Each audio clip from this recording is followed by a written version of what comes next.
Did Javier just say what she thinks he said? Amelia was baffled by the prince's offer. You're offering to arrange a marriage between Charles and I? Did I hear that correctly? That's what I said. Javier spoke matter-of-factly. So, what? You're going to offer him a ton of money to marry me? Or threaten to murder his family unless he commits to me? Javier gave a nod. Those are both persuasive measures. Amelia sat with her mouth agape. You're serious? He turned to look at her. Not so much about the death threats, but yes. Everyone has a price. If you want to marry him, we'll ask and I'll pay for it. He raised his brow. What will it be? Do you want to get your true love back? Amelia studied his face and realized he was not kidding. She wasn't sure whether to be touched or horrified by this offer. His question did make her think. It replayed in her head. Do you want to get your true love back? She sat back and her thoughts drifted to when she saw Charles earlier this evening. She did want him back. No, I don't want him to marry me. Amelia thought about Charles and Sophie and their engagement announcement, and her expression darkened. I don't think I like him anymore. Really? Javier's tone carried skepticism. He leaned in closer to her, and his fingers suddenly cupped her chin, tilting her face up toward him. His penetrating gaze lingered on her delicate features, particularly her trembling lashes that fluttered like butterfly wings. He hesitated, as though captivated. And whatever he originally planned to say was replaced by something else entirely. Is regret all there is? When you think back on our night together? His voice was deep and unsettlingly intimate. What? Amelia stammered, utterly caught off guard. Do you remember nothing good? He softened his gaze, and his thumb brushed across her cheek. The simple gesture sent a jolt of heat through her. Exactly what was he asking? Their conversations were starting to make her head hurt. Amelia just gave a light shrug. It was one night over half a decade ago. Apart from the long-lasting consequences of it, I honestly don't remember much at all. He squinted lightly. Then he turned back to the window. In its reflection, she could see a soft smirk on his face. What was that all about? Time spent with this man was proving to be exhausting. After a drive that felt like a lifetime, the car eventually arrived at Javier's estate. A row of servants gathered outside to greet them. Amelia had dozed off against the seat and remained asleep. Victor stepped forward, intending to wake her, but Javier held out his hand to stop him.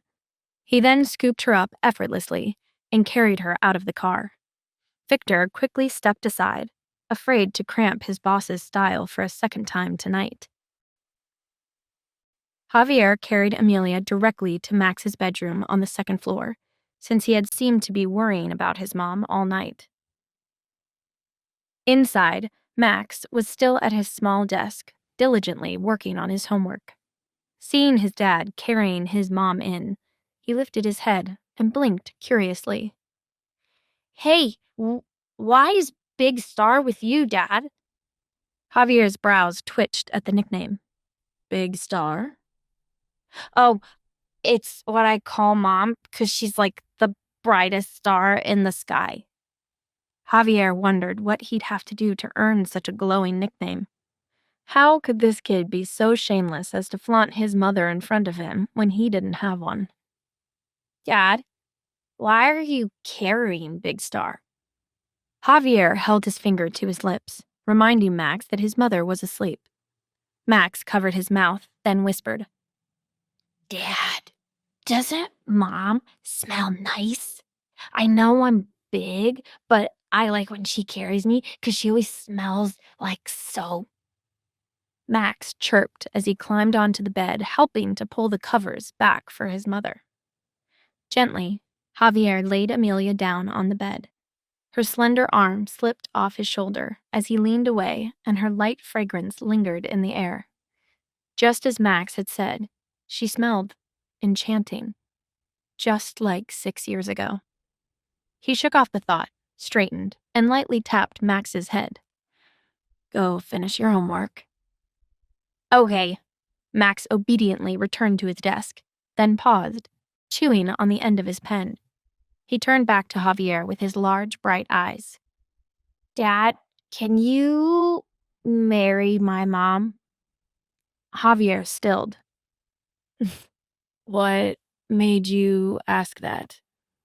Max twisted his little fingers nervously.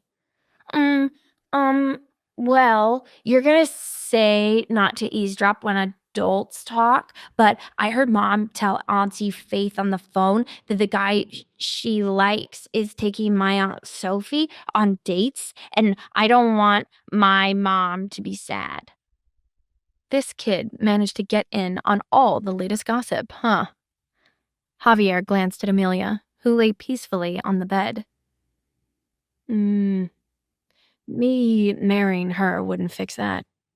If you want her to stop being sad, a guy she likes will have to marry her instead. Max pouted. But I like you better. Max's bright and innocent eyes shimmered with earnestness, making it feel cruel to refuse him. But this wasn't something that Javier could make false promises about. I won't marry her. His reply was decisive, even a bit cold. Max's little head drooped. Why not? Adult stuff? It's not for children to understand. Without elaborating further, Javier cast a brief glance at the sleeping Amelia, opened the door, and walked out. After Javier left, the room stayed silent for a moment. Amelia then cautiously peeked open her eyes to confirm that Javier had left before she sat up. Max, you're making me sound pathetic. Do you know that? She poked Max's back, annoyed. Amelia heard Javier's voice in her head. I won't marry her.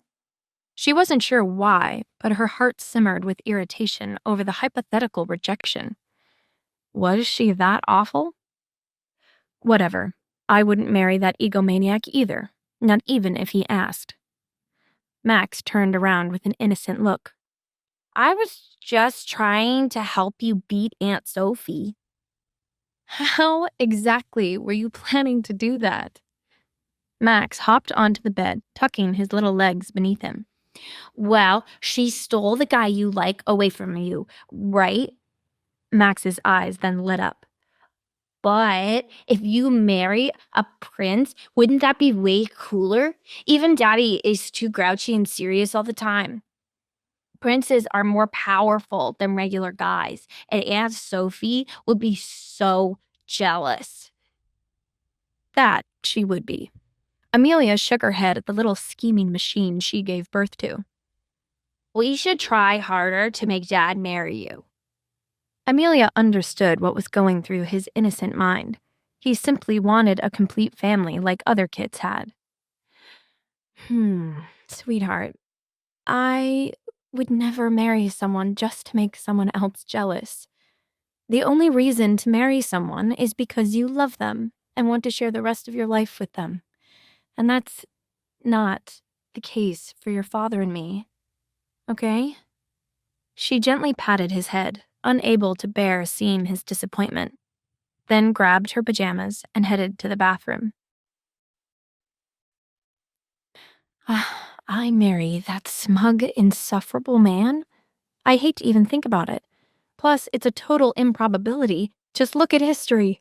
Princes marry superstars, heiresses, and other princesses. I don't come close to any of those categories. Just then, Javier's image resurfaced in her mind.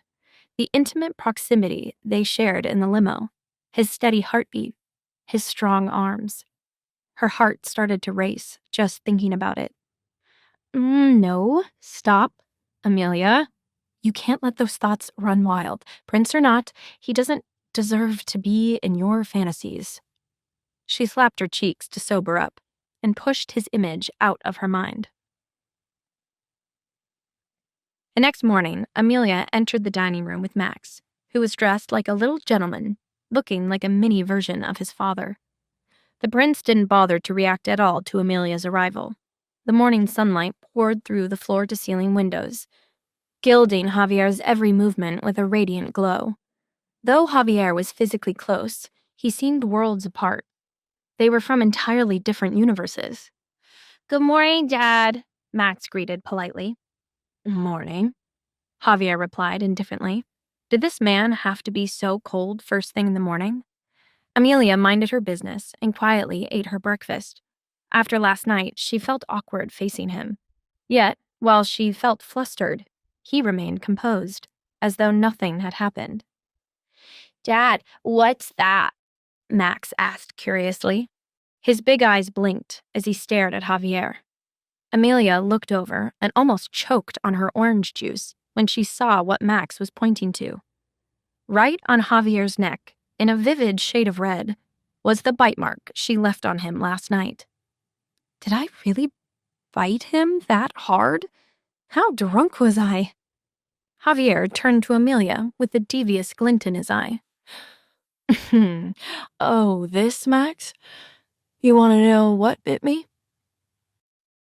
To find out what happens next, download the Pocket FM app in the next minute to get free access to all episodes of The Royal Accident for free.